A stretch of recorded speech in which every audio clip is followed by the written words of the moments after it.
Hello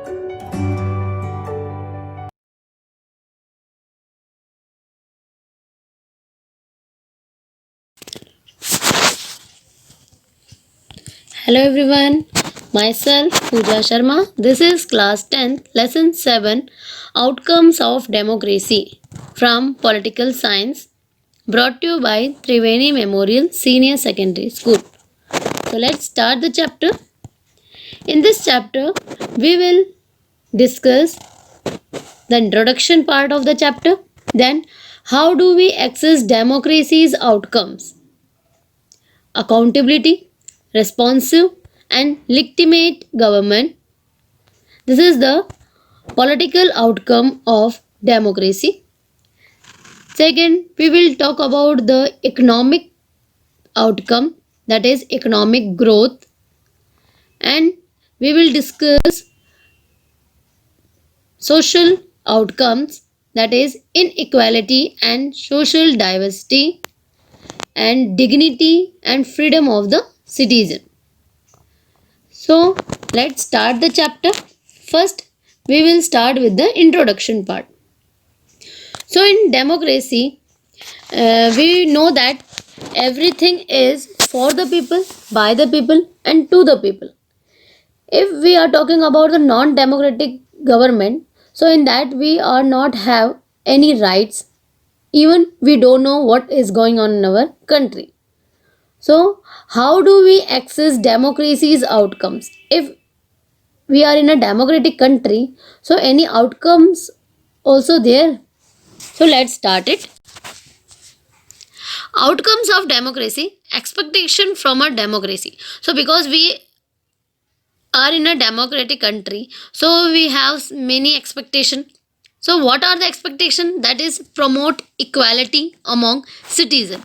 So a democratic government is a better government because it is a more accountability form of government.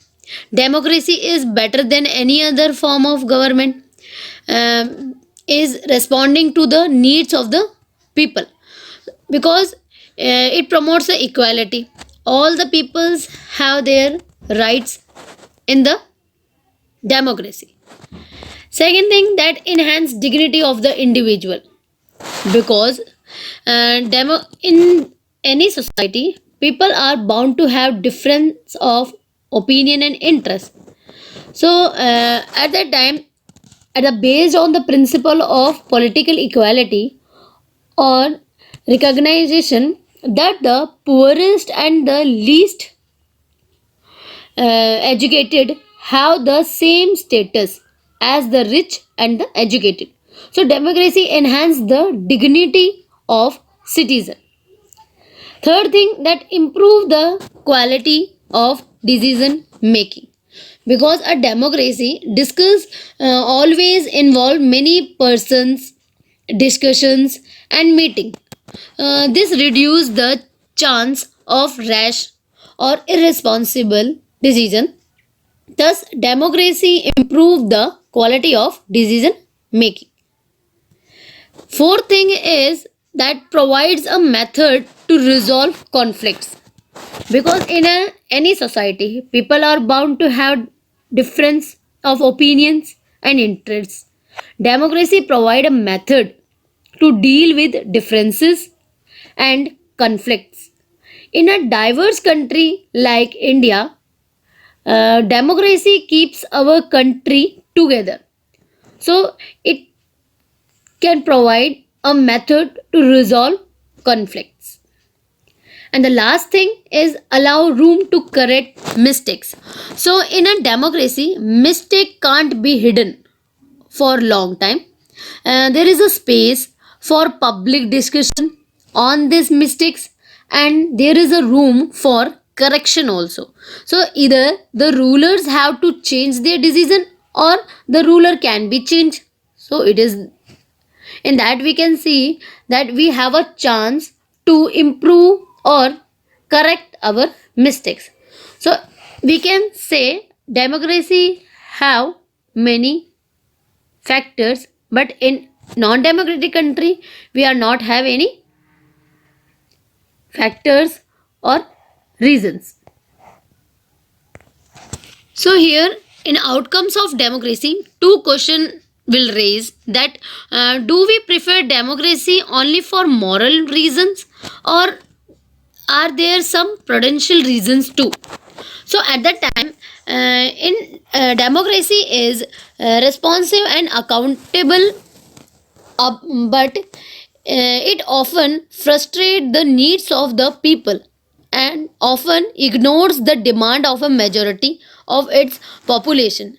So if the democracy are expected to produce good government, then it is not fair to expect that they would also provide development.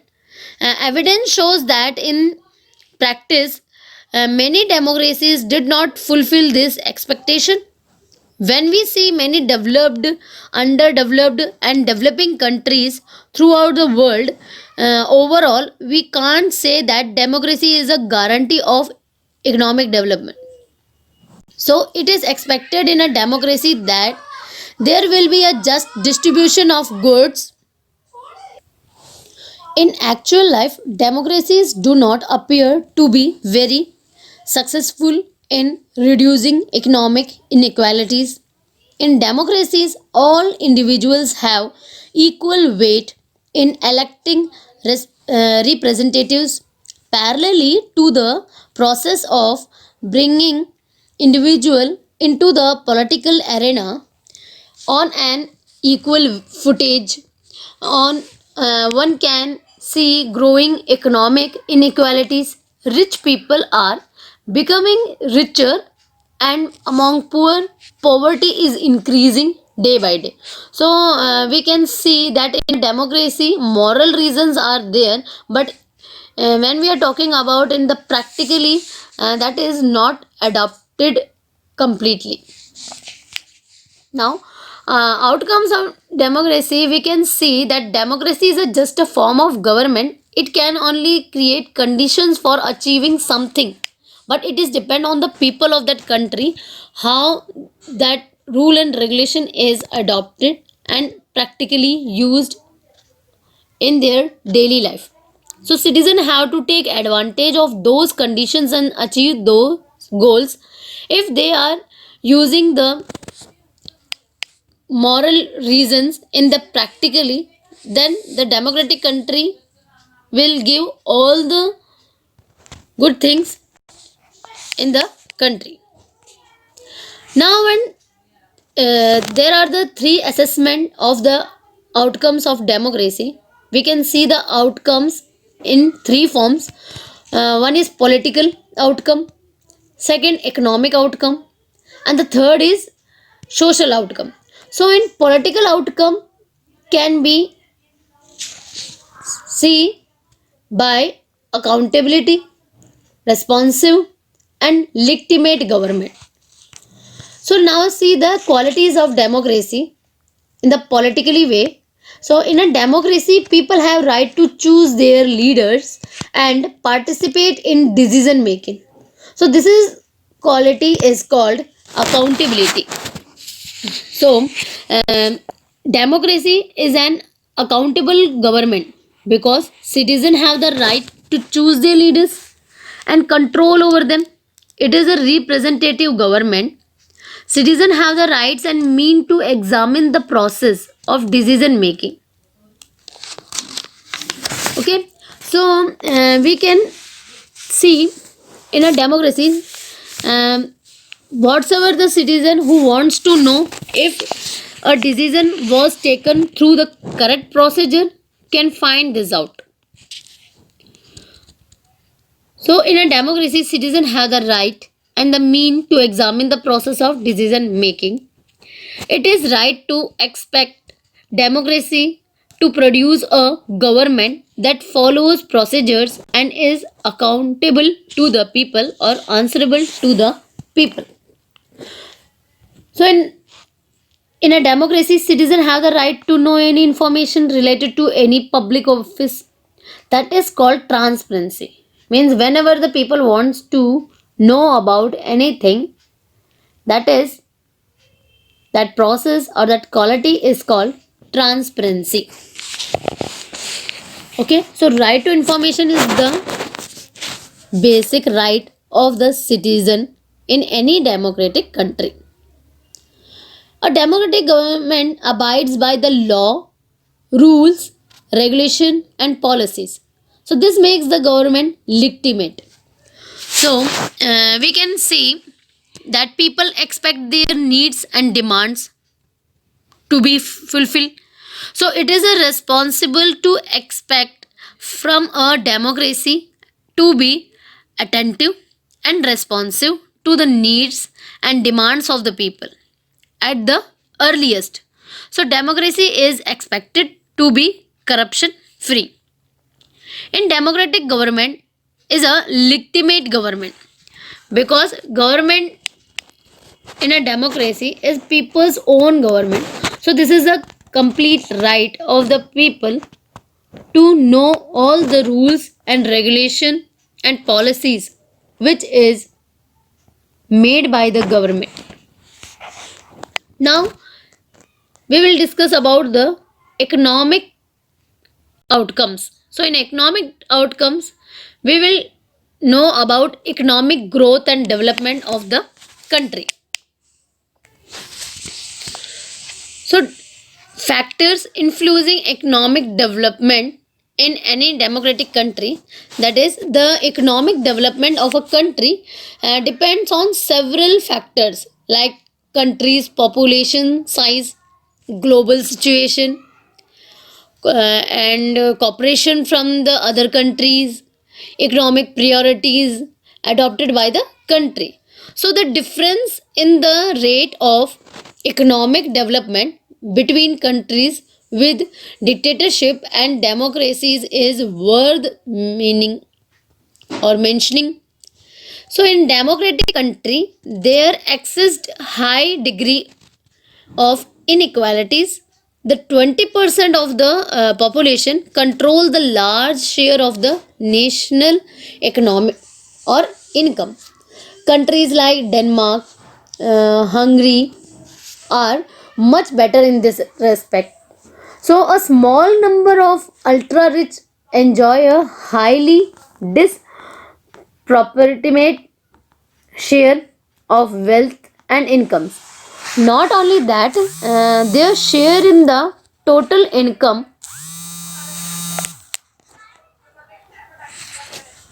of the countries has been increasing. Those at the bottom of the society find it difficult to meet their basic need of life, such as food, clothing, house, education, and health. So it is expected from the democratic government to reduce economic disparities. So in economic outcome wise, we can't say that democracy is a guarantee of economic development, but we can expect democracy not to lag behind dictatorship in this respect. So when we compare or contrast with the other non-democratic country, at least we can see the positive economic outcomes in democratic country. Now next is equality and social diversity. This is the social outcome of democracy. So in inequality we can see that if diverse country is there, so we can see the inequality also and too much social diversity also. So democracy is based on a fundamental principle of political equality, which ensure the growth of a nation. Equal distribution of wealth is very important, so which ensure each adult citizen must have one vote and each vote must have one value. So democracy enhance the dignity of citizen, as democracy is based on the principle of political equality, on recognizing that the poorest and the least educated has the same status as the rich and the educated. So people are not subjects of rulers, they are the rulers themselves. Even when they make mistakes, they are responsible for their conduct. The principle of universal adult franchising has now come to be expected almost all over the world. Yet, there are many instances of denial of equal right to vote. We can see in Saudi Arab, before 2015, women did not have the right to vote. In Estonia has made its citizenship rules in such a way that people belonging to Russian minority find it difficult to get the right to vote. So, in democracy, we can see that at least they can reduce the inequality compared to the non-democratic government. So, democracies did not appear to be very successful in reducing economic inequalities. But compared to the other country, we can see that democratic country, at least positive outcomes we can see in the equality. Social diversity. Most of the democracies of the world have successful accommodate social diversity. When democracy develops competitive attitude among citizens, democracy harmonize social differences through sharing of power. Belgium is a good example of accommodation of diverse ethnic group. Non-democratic government ignore or suppress internal social differences. In democracy, the majority works with minorities, and the government represent the general view of citizen. Rule by majority should be become um, reason, religious minority or linguistic minority or racial minority. It impulse in case of very decision or in every election different persons or group can form majority. So people will have to understand that democracy is not simply the rule by majority opinion. Majority always needs to work with minority so that government function to represent the general view. Majority simply means that in a case of every decision or elections, different persons and groups may and can form a majority. If someone is barred from being in majority on the basis of birth, then the democratic rule ceases to be accommodate for that person or group. So handling social differences is very important. First thing is majority need to work with minority to respect the general view. Okay, so in a democracy they are not considered the majority and minority, they only considered the general view of the crowd. Second thing is ruled by majority should not become ruled by majority community, because in majority all type peoples are there, all the customs, religion, language, caste people, and they all make a majority. So majority can't see any particular language, caste or religion, they are make a majority community. Dignity and freedom. Dignity and freedom also be available or extend in our democracy, that people in a democracy stand much superior to any other form of government in promoting dignity and freedom of the individual. It is evident from the following facts, like principle of dignity and integrity of women are best guaranteed and protected in democracy. Democracy makes sure that people are enjoying fundamental rights as provided by the constitution. The passion for respect and freedom for the basis of democracy. Democracy throughout the world have recognized this, at least in principle, and has been achieved in various degree in various democracies. Take the case of dignity of women. Once this principle is recognized, it becomes easier for women to wage a struggle against what is unacceptable legally and morally. Another instance is of caste inequality. Democracy has strengthened the claims of the disadvantaged and discriminated caste for equal status and equal opportunities. So that's why we can say democracy is a best form of government rather than any other form of government. Maybe some lackage will be here, but at least we have positive outcomes compared to the other form of government or non-democratic government or dictatorship. So I hope all the terms are clear. Thank you.